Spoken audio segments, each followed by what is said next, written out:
নিজের বাড়ি বলতে একটা অন্যরকম শান্তি, তাই না? এই দেখেন না, আমরা সব কয়টা যখন একসাথে হই কত মজা করি, কত আনন্দ করি আমরা। আর একসাথে আমরা যখন থাকি কত হাসি খুশি থাকি সবাই। ওয়াও কি সুন্দর। টুনটুনির বরকে নিয়ে আমরা দুষ্টামি করতেছিলাম। আর এই ভিডিওগুলো কবে জানেন?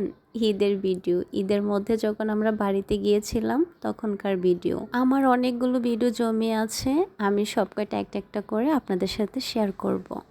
এটা আমার ভাইয়া পছন্দ করছে তাই দিলাম। ভাইয়া নাও, এই যে নাও।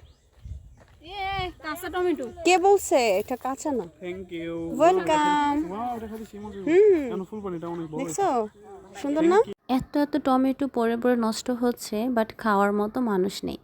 আর আমাদের শহরে কত দাম দিয়ে সব কিছু কিনতে হয়, তাও আবার এত সুন্দর এত অরিজিনাল জিনিস তো পাওয়াই যায় না। যাই হোক, আমি শুধু প্রকৃতি দেখতেছিলাম। মাশাল্লাহ, কত সুন্দর ভিউ, যত দেখি ততই ভালো লাগে। আর আমাদের এই সুন্দর সুন্দর মুহূর্তগুলো স্মৃতি হয়ে থাকবে। আমি জানি আমার এই ভিডিওটা যখন আমি আপলোড দেব তখন সবাই অনেক মিস করবে। তো আমার এই ছোট্ট ভিডিওটা কেমন লাগলো?